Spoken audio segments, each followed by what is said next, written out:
We have Penny Green, who is the head of the research team, who spoke this morning.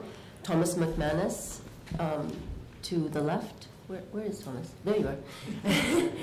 And Alicia de la Cour Venning. I understand they have done more than 4 months of research in Rakhine State and are coming soon out with a report on the situation. Penny, yes? Yes, I mean, I want to speak only very briefly, and I want to leave Tom and Alicia, who spent the greater part of the time of our research, who spent the greater part of their time in Rakhine State and Yangon, and Alicia was also spent some time in Bangladesh.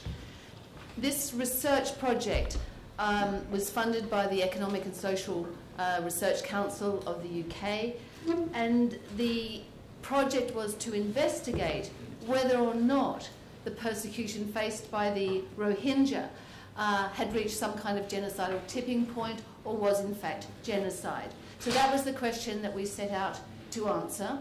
And on the basis of the data we gathered, as I mentioned this morning, our conclusion is very clear that we are witnessing a genocide, that we are in the middle of the process, that we are at the stage prior to mass annihilation. There are 3 researchers in our team, as Anne mentioned, and one of the tasks ahead of us is to benchmark our findings against the established stages and phases of genocide in relation to previous genocides, in relation to the Holocaust, in relation to Cambodia, Rwanda. And so that's something that we will be doing over the summer, and we will be releasing our report in September. So I'm going to now hand over to Tom and Alicia, who have a PowerPoint presentation as well. And thank you very much. And while they get that ready, I do want to say thank you very much to the organisers for arranging this fantastic event, and in particular to Zani, because this is something very special, and it comes at an extraordinary moment in the history of the Rohingya.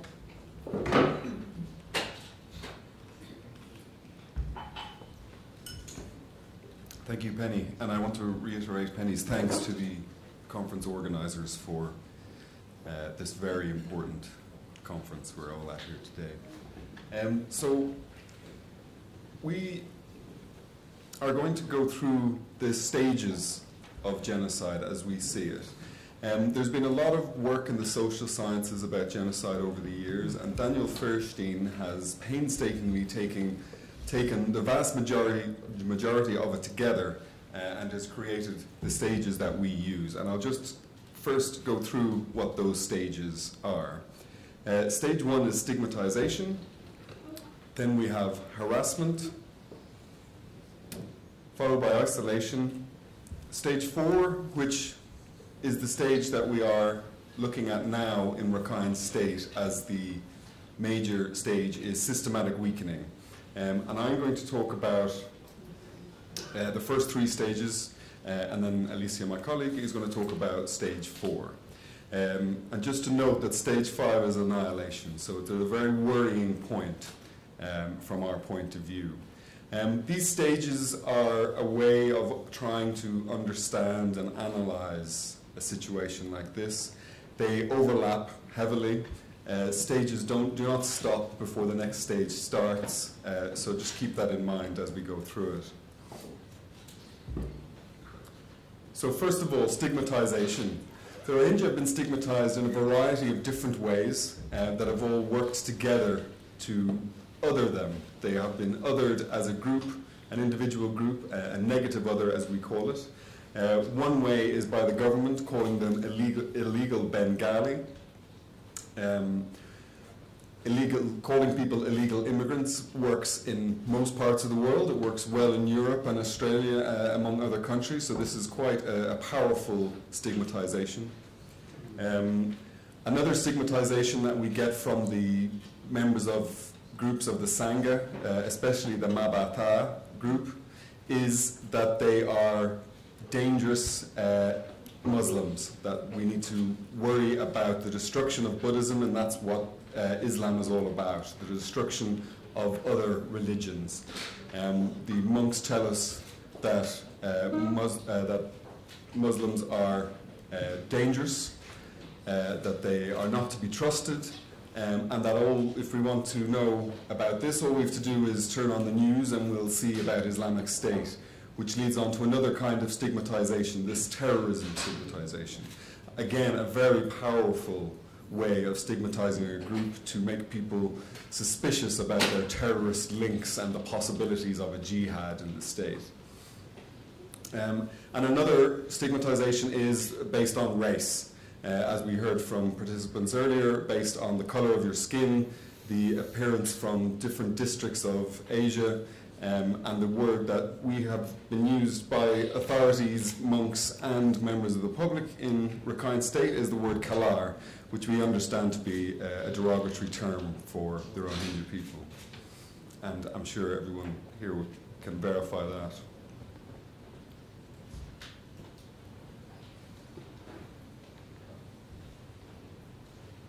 Sorry, I was one slide behind.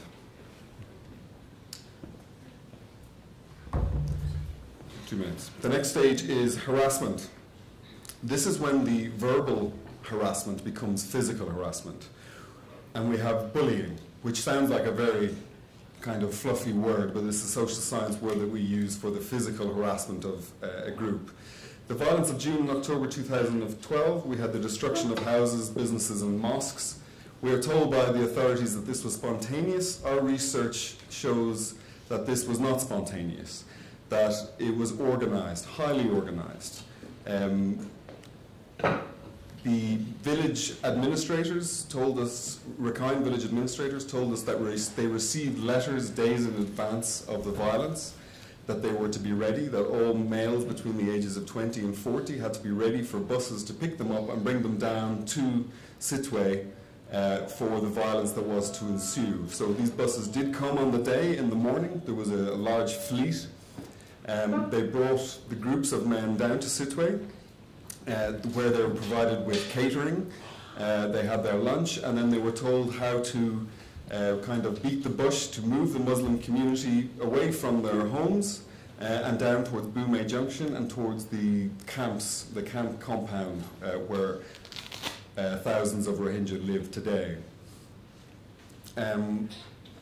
This has led to the justification of security. People are told they're in these camps for their own protection. This is something we saw. The Jews voluntarily went to camps during Nazi Germany, again for their own protection. We also have the removal of rights, disenfranchisement with the white cards, which we all know about, and then there's the impunity. Why has no one been prosecuted for all the deaths that happened during this campaign of violence? The Attorney General told us that was because it happened at night, which is just not a credible explanation why there was absolutely zero prosecutions for all that violence.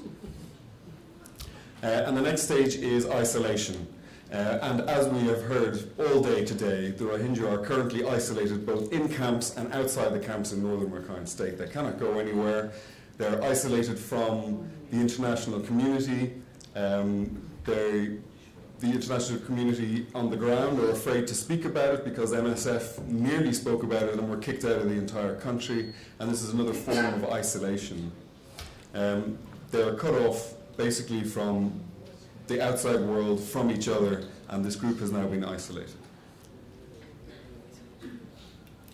Sorry, and there is just a picture of Almingala Ghetto as well, and the sign on the picture says, "Register here, please, international organizations and foreigners."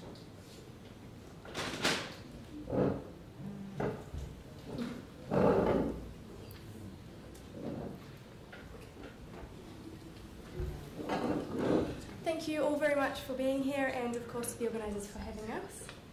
So I will go now on to speak about systematic weakening, which is stage 4 of Feirstein's process.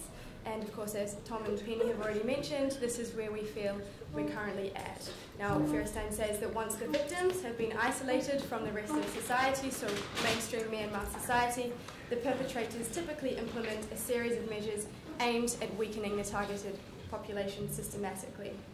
And of course, as I've already mentioned, this is the stage prior to mass annihilation. Now, as we all know, many speakers have already said, describes these conditions, of course, the Rohingya are subject to both psychological as well as physical destruction. They've been stripped of all human agency and dignity, and they are living in decrepit conditions. They're subject to overcrowding, there's no opportunity to engage in livelihood activities, and they rely almost solely on WFP food deliveries once a month, which are in fact often late and are not sufficient to sustain a population for a significant number of years. The food that is provided is the bare minimum. It does not provide the sufficient nutrients that people need to maintain a healthy existence. Of course, lack of healthcare, as we've heard already, is a huge issue. Malnutrition amongst children, as has already been spoken about, and indeed MSF being expelled in February 2014. Now, of course, given MSF was the biggest health provider for Rohingya in IDP camps, ghettos, the Onwingalai ghetto, as well as in northern Rakhine State at the time, this was a very significant loss for the community. And of course, we saw in 2014 March, the humanitarian infrastructure was destroyed. Now that has been recovered, thankfully. Nonetheless, it was did have huge implications for the humanitarian provisions. Now, another thing that we've seen is the Emergency Coordination Centre, which I'm sure all of you know about, which has been set up essentially to regulate the provision of aid, both developmental and humanitarian, to ensure that it's granted 50-50 to both Rohingya as well as Rakhine. Now, of course, Rakhine did suffer from displacement during the violence in 2012, but we all know that the Rohingya suffered to the largest extent, of course, and that offering this 50-50 division is just not sustainable. However, this body was set up, and what is most concerning about this body really is that it provides a platform for Rakhine extremists and their racist ideology, and that is what is of real concern. Just to give you a snapshot of this ideology, I'm sure you all know already, but something that was said to us, this is a quote from a member of the ISCI in Sittwe from November last year. The UN and INGOs are only helping the Muslim community. They're helping Muslims to take over land in Rakhine State. The Muslim population is increasing, and the UN is still helping them to survive. Because of the support of INGOs to Bengalis, many Rakhine are losing their lands and also suffering. Now, this illustrates the terrifying ideology on behalf of the Rakhine nationalists, and of course the ECC, in a way, legitimizes this ideology, which is very concerning. So another aspect of systematic weakening, of course, we are seeing the Rohingya live in broken communities. They have no opportunity to engage in any kind of social cohesion. They are a broken community, and they cannot join together. They cannot have strong civil society movements inside the country in order to resist. They are experiencing humiliation, abuse, harassment, and another thing that was reported to us during our research was corruption of camp committee members. Now, of course, within the IDP camps themselves, camp committees have been set up in order to distribute aid effectively to the communities. Now, the camp committee members were largely appointed by the authorities, and something that we're seeing, unfortunately, now is corruption. So these camp authorities are requesting bribes, for example, financially, as well as sexual favours in terms of providing basically shelter, as well as food and other non-food items. Now, this is, of course, really concerning, but it is not surprising. When you systematically weaken a population, you destroy them, you dehumanize them, of course these things are bound to come out, and of course this happened in 1930s Nazi Germany also, where Jewish people in the ghettos, for example, were given authority to draw up family lists of people that would be deported and sent for extermination, and these people who held positions of power, Jewish people, would request financial bribes as well as things like jewellery in order to have family members saved. So this is simply a result of the extreme systematic weakening that the Rohingya have been subject to. And just, I think this is the last thing, time is tight, but I just wanted to speak briefly about the comparative camp conditions. And I've got some images here. So this is a Rakhine IDP camp in Sittwe. Now, as I mentioned, of course, the Rakhine were displaced also. And you can see here quite a wide street going down the middle. You can see the individual houses here. Each Rakhine family has their own self-sustaining home. They have elaborate drainage pipes down the side here. You can't quite see, but there's a good solid concrete drainage system as well put in place in order to drain the area during rainy season. The houses are raised, so families can keep animals and cook below, and each family also has their own toilet in these camps. Okay, they look more like little villages. And then comparatively, Rohingya IDP camps. So we can see here, this one on the left, this is an unregistered area of the camp in Sittwe, and of course, tarpaulin, absolutely deplorable condition that this family is living in. And then on the far side here, we see this is a picture of the longhouses. So you have 10 houses in a row, and one family per house. They're on the ground, so they're subject to flooding during rainy season, of course.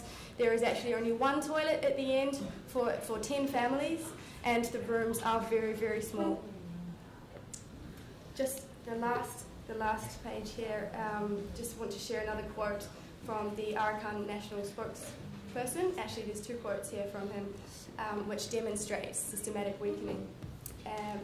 First one, when the international community give the Rohingya a lot of food and a lot of donations, they grow fat and they become stronger and they will become more violent. So again, this reflects the ideology that is of great concern to all of us. And then he also goes on to say, in terms of what we should do next, well, we need to implement the 1982 law, and the people that do not have citizenship should be kept in prison. But actually there are so many people that the government can't keep people in prisons. So they should have concentration camps to house those people who don't have citizenship. Oh, sorry, not concentration camps, detention centres.